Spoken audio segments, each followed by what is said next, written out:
Bismillahirrahmanirrahim. Assalamualaikum warahmatullahi wabarakatuh. Alhamdulillahilladzi hadana li hadza wa ma kunna linahtadiya laula an hadanallah.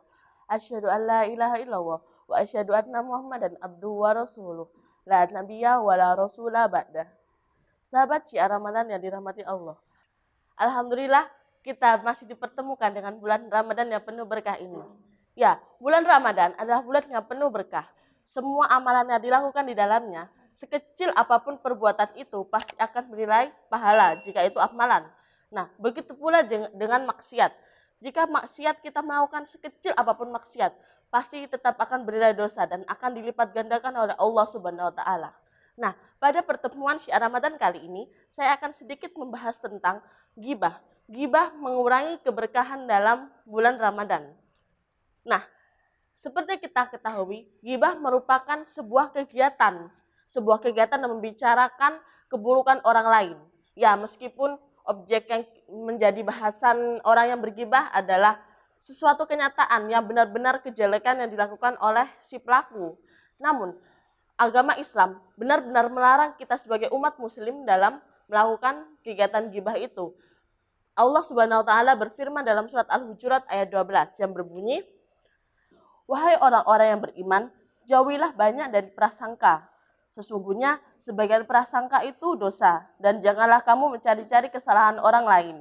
Dan janganlah ada di antara kamu yang menggunjing sebagian yang lain. Apakah ada di antara kamu yang suka memakan daging saudara yang sudah mati? Tentu kamu merasa jijik. Dan bertakwalah kepada Allah, sungguh Allah Maha Penerima Taubat, Maha Penyayang." Ya, pada ayat ini dijelaskan bahwa orang-orang yang berghibah diumpamakan dengan orang yang memakan bangkai daging saudaranya sendiri. Nah, dalam hal ini, mengapa aib disamakan dengan bangkai? Ya, karena sebagai bangkai itu kita harus menutupinya, menguburnya, bukan malah dibiarkan di luar. Begitu pula juga aib. Kita harus menguburnya dalam-dalam, tidak usah dibicarakan lagi. Ya, meskipun itu untuk kebaikan, ya harusnya kita tidak usah berghibah. Lantas, jika ghibah diharamkan dalam Islam, apakah jika kita melakukan ghibah itu dapat membatalkan puasa?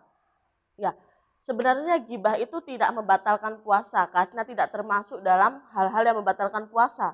Namun, tentu saja ada konsekuensinya. Jika kita melakukan ghibah, maka pahala kita selama berpuasa tadi diambil oleh Allah Subhanahu wa taala.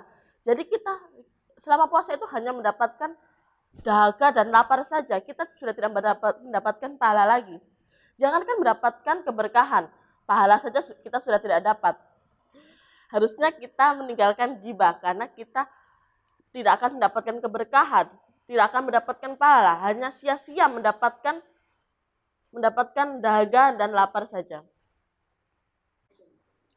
Nabi Muhammad SAW bersabda bahwasanya orang yang tidak meninggalkan perkataan zur, melakukannya, mengamalkannya, atau melakukan tindakan-tindakan bodoh lainnya, maka Allah Subhanahu wa taala tidak membutuhkan atas usahanya menahan lapar maupun dahaga. Hadis riwayat Tirmizi.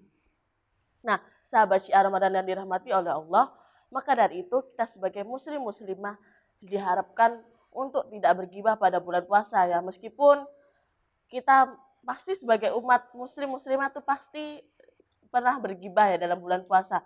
Namun kita diharapkan untuk meninggalkan perilaku ghibah itu sendiri. Karena meskipun kewajiban dalam berpuasa tetap diangkat oleh Allah Subhanahu wa taala, namun pahalanya telah hilang dan kita hanya mendapatkan lapar dan dahaga saja. Jadi sia-sia sudah kita melakukan puasa itu. Ya, demikian apa yang dapat saya sampaikan. Semoga dapat bermanfaat. Apabila ada salah kata maupun perbuatan, saya mohon maaf ya sebesar-besarnya. Di anal insan makanul khota wa nisyan. Semoga kita dapat bertemu kembali dengan Syiar Ramadan episode berikutnya. Nun wal qalami wa mayastun fastabiqul khairat. Wassalamualaikum warahmatullahi wabarakatuh.